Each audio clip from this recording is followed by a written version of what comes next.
یعنی انسانی وجود مکمل طور پر غائب ہو سکتا ہے، مکمل طور پر اس کا کوئی نام و نشان بھی نہیں ملتا، کچھ بھی نہیں ملتا، کوئی ڈھانچہ، کوئی چیز نہیں کہ کوئی یہاں پر مرا بھی ہے، پتہ ہی نہیں لگتا کتنے لوگ تھے جو اس میں مر گئے، آپ اندازہ نہیں لگا سکتے، بس وہ غائب ہو گئے. جو یا تو پہلے آپ کو پتا ہوگا یہاں پر کتنے لوگ کام کر رہے تھے یا کیا تھا یا مسنگ ہے، کس طرح ہوا، ان کا نام و نشان نہیں ہوتا، بھاپ بن جاتا ہے پورا جسم انسان کا. توبہ استغفر اللہ، کیسے کیسے انسان نے خوفناک ہتھیار تیار کیے ہوئے ہیں. توبہ. اچھا پھر یہ جناب آگے اس کے بارے میں بتایا جا رہا ہے کہ جبکہ دوسرے حصے کے دھماکے سے پیدا ہونے والی آواز کی دھمک اور فضا کے دباؤ سے ارد گرد نشانہ بننے والوں کو شدید اندرونی چوٹیں اور زخم آ سکتے ہیں. صرف اس کی آواز سے، اس کی دھمک سے ہی اتنی خوفناک اس کی آواز اور اس کی دھمک، اس کا اتنا شدید جھٹکا اور دھماکہ ہوتا ہے. اور جو ایکسپرٹ ہیں ان کا یہ کہنا ہے کہ اس بم سے پیدا ہونے والے انتہائی طاقتور زوردار دھماکے کے باعث اس کی زد میں آنے والوں کے جسمانی اعضاء خراب ہو جاتے ہیں اور پھیپھڑے پھٹ جاتے ہیں. یہ تو وہ ہیں جو ذرا دور تھے، جو بیچ میں آگے اس کے اندر وہ تو غائب ہو جاتے ہیں. دھماکے اور جھٹکے کی یہ لہر تنگ جگہوں پر بہت تیزی اور طاقتور انداز میں پھیلتی ہے، اور اس لیے یہ ایسے افراد جو تہہ خانوں، غاروں یا زیر زمین بنکروں میں چھپے ہوتے ہیں ان کے لیے بہت جان لیوا ثابت ہوتی ہے. یہ بم ہزاروں سینٹی گریڈ تک درجہ حرارت بھی بڑھا دیتے ہیں اور خوفناک طریقے سے انسانی جسم کو جھلسانے کا سبب بن سکتے ہیں. یوکرین میں روس کی جانب سے ویکیوم بم استعمال کرنے کے دعوے جن کی بی بی سی سے آزادانہ تصدیق نہیں ہو سکی یوکرینی حکام کی جانب سے سامنے آ رہے ہیں. امریکہ میں یوکرین کے سفیر اوکسانا مارخارووا نے امریکی کانگریس کے ارکان سے ملاقات کے بعد رپورٹرز کو بتایا کہ روس نے یوکرین میں آج ویکیوم بم استعمال کیے ہیں. ان کا مزید کہنا تھا کہ روس یوکرین پر بہت زیادہ اور بڑے پیمانے پر تباہی پھیلانے کی کوشش کر رہا ہے. امریکی نشریاتی چینل CNN کے رپورٹر کی جانب سے یوکرین کی سرحد کے قریب سے بنائی گئی فوٹیج میں دیکھا جا سکتا ہے کہ TOS-1 کے متعدد راکٹ لانچروں کو روسی شہر بیلگورود کے قریب لے جایا جا رہا ہے. سوشل میڈیا پر ایسی بہت سی غیر تصدیق شدہ ویڈیوز گردش کر رہی ہیں جن میں TOS-1 کو یوکرین کے دیگر سرحدی علاقوں میں منتقل کیا جا رہا ہے. ٹویٹر پر موجود متعدد غیر تصدیق شدہ ویڈیوز میں ویکیوم بم کے دھماکے اور استعمال کے دعوے کیے گئے ہیں، یعنی یہ دکھایا جا رہا ہے کہ یہ ہو رہے ہیں. پھر اب یہ نہیں ہے کہ جی انسانی حقوقی تنظیمیں آ جائیں گی اور امریکہ بڑا اچھا بن جائے گا. آپ سنیے کہ کیا ہے. 1960 کی دہائی سے روس اور مغربی ممالک ان ہتھیاروں کا استعمال کر رہے ہیں. امریکہ نے افغانستان جنگ کے دوران القاعدہ کے جنگجوؤں کے پہاڑوں میں بنے ٹھکانوں کو تباہ کرنے کے لیے ان ہتھیاروں کا استعمال کیا تھا. امریکہ یہ استعمال کر چکا ہے افغانستان میں، یہ ویکیوم اور یہ بم، یعنی کتنے لوگ اس میں مر گئے جن کا نام و نشان ہی نہیں ملا. امریکہ نے جو یہ بم چلائے ہیں. پھر 2000 میں روس کی جانب سے چیچنیا میں اس بم کو استعمال کرنے کی خبریں آئی تھیں اور انسانی حقوق کی عالمی تنظیم ہیومن رائٹس واچ نے روس کی جانب سے ویکیوم بم کے استعمال کی مذمت بھی کی تھی. حال ہی میں ایمنسٹی انٹرنیشنل کے مطابق روس اور شامی حکومت نے شام میں عسکریت پسندوں کے خلاف لڑائی میں ان تھرموبیرک ہتھیاروں کا استعمال کیا تھا. اگر اس نوعیت کے ہتھیاروں کا استعمال یوکرین کے بڑے شہری علاقوں میں کیا جاتا ہے جیسا کہ چیچنیا میں کیے جانے کی خبریں تھیں تو یوکرین میں بہت شہری ہلاکتوں کا خطرہ ہے.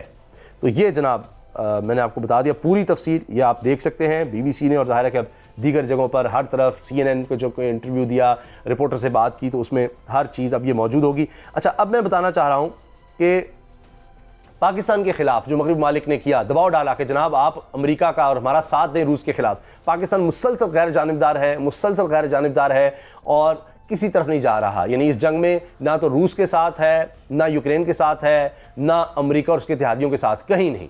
تو اب ہوا کیا کہ یہ تو خط لکھا گیا، لیٹر لکھا گیا اور باقاعدہ نہیں اوپن کیا گیا، کوئی ڈھکی چھپے انداز میں نہیں پاکستان دباؤ ڈالا گیا. اور پھر سفارتی طرح سے اس کو ذرا جس انداز میں دھمکیاں پہنچائی جاتی ہیں وہ بھی پہنچایا گیا کہ بھائی آپ ہمارا ساتھ دیں. لیٹر لکھ دیا، سائن کروا دیا. اس میں کیا ہوا، ترکی کا نام بھی دے دیا گیا. پھر ترکی کے سفیر نے پاکستان میں جو موجود ہیں انہوں نے کہا، مصطفیٰ یردکل نے، کہ جی یہ غلط ہے. Turkey did not sign on any version of blue press release اور I am sure EU Pakistan will do the necessary correction about this typo on Urdu version. انہوں نے کہا کہ جی یہ جو پریس ریلیز جاری کی گئی ہے ترکی اس کی حمایت نہیں کرتا کہ پاکستان پر جو دباؤ ڈالا جا رہا ہے، نہیں. اور پھر اس کو ماننا پڑا. اور یورپ کی جو امبیسڈر ہیں EU کی، انہوں نے کہا کہ جی یہ اردو میں ہم سے غلطی ہو گئی، ٹائپنگ سے یہ ترکی اس میں چھاپا گیا. اچھا غلطی سے چھپ گیا، غلطی سے یہ نہیں ہوتا کہ نہ چھپے، وہ غلطی سے چھاپ دیا جی اردو کا نام بھی اس پریس ریلیز میں کہ جی ترکی بھی دباؤ ڈال رہا ہے. تو یہ حرکت ہوئی. لیکن جو شیریں مزاری صاحبہ نے کی ہے نا، وفاقی وزیر انسانی حقوق نے پاکستان کی طرف سے جو جواب دیا ہے اس خط کا اور جو باتیں ہو رہی ہیں اس کا، وہ دیکھیے. وہ کہتی ہیں ironic after decades of ignoring all violations of UN Charter, United Nations Security Council resolutions, fourth Geneva Convention by India in illegally Indian occupied Jammu and Kashmir and Israel and Palestine. Now UN Charter and international law remembered? Remember attacks on Iraq, Libya, Syria, Srebrenica massacre and illegal drone attacks on Pak. ٹھیک ہے جی. تو اب بات یہ ہے اور آگے وہ پھر کہتی ہیں P M Imran Khan has stated clearly our position that we do not support use of any force to settle conflicts, but you cannot adhere to charter and selective international law selectively as has been done by the powerful for decades. So let's also see condemnation of ongoing Indian and Israeli violations of UN Charter and international law. As the UN General Security Council General Assembly had stated that UN Charter is not an a la carte menu, but sadly the powerful have all been using the charter exactly as such. اچھا اب شیرین مزاری صاحب جواب دیتی ہیں کہ اچھا جی کتنا یہ عجیب بات ہے کہ دہائیوں سے آپ نے تمام قوانین کو نظر انداز کیا. آپ کہہ رہے ہیں آپ کو اچانک پھر اب انٹرنیشنل لاز یاد آ جاتے ہیں, ہیومن رائٹس یاد آ جاتے ہیں. تب آپ کہاں ہوتے ہیں کہ جب عراق میں, لیبیا میں, سیریا میں اس طرح سے ہیومن رائٹس کی, انسانی حقوق کی پامالی کی جاتی ہے. یعنی امریکہ کی طرف کا اشارہ ہے. خاص طور پر انہوں نے کہا کہ جی بھارت جو کچھ کر رہا ہے مسلمانوں کے ساتھ, مقبوضہ کشمیر میں جو کچھ ہو رہا ہے, تب انٹرنیشنل لا آپ کو, ہیومن رائٹس یاد نہیں آتے, آپ کو چارٹر یاد نہیں آتے. جو کچھ فلسطین میں ہوتا ہے اسرائیل کی جانب سے, تب آپ کو یہ چیزیں یاد نہیں آتی. اور جو ڈرون اٹیکس پاکستان میں غیر قانونی ہوتے رہے ہیں امریکہ کی جانب سے, تب انٹرنیشنل لا کدھر تھا؟ کون سا انٹرنیشنل قانون اجازت دیتا ہے کہ کسی ایک سوورن خود مختار ملک میں آپ جناب جا کر بمباری کریں اور اس میں اندرونی مداخلت کریں؟ کہاں؟ اب یہی کہا جا رہا ہے یوکرین نے خود مختار ملک تھا جی, روس کیا کر رہا ہے, روس کیا کر رہا ہے. یہ کام امریکہ کرتا رہا ہے مسلسل, اس کا کام یہ رہا ہے. اور پھر وہ آگے کہتی ہے عمران خان صاحب نے, پرائم منسٹر نے یہ بات واضح کر دی ہے کہ ہم کسی بھی طرح سے کسی جارحیت, یوز آف فورس, جنگ کے ہتھیاروں کے خلاف ہیں کسی بھی کانفلکٹ کو سیٹل کرنے کے لیے. ہم تو یہ کہتے ہیں کہ جناب اس کو پیسفلی حل ہونا چاہیے, اور ہم کیا کہیں. تو یہ نہیں ہو سکتا کہ جناب آپ صرف جو اقوام متحدہ یا انٹرنیشنل قوانین ہیں طاقتور اس کو اپنے لیے اپنے حق میں استعمال کریں. میٹھا میٹھا ہپ ہپ, کڑوا کڑوا تو, یہ نہیں ہو سکتا. یہ ہے پاکستان کا جواب, یہ ہے پاکستان کی وفاقی وزیر کا جواب. تو بڑا زبردست جواب دیا ہے. اور آخر میں آپ سے عرض کرنا چاہ رہا ہوں کہ جناب یہ خبر عیسیٰ نقوی صاحب انٹرنیشنل جو پالیٹکس ہے, انٹرنیشنل افیئرز ہیں, اس کے حوالے سے ان کا یوٹیوب چینل بھی ہے, بہت زبردست وہ رپورٹنگ کرتے ہیں مستند.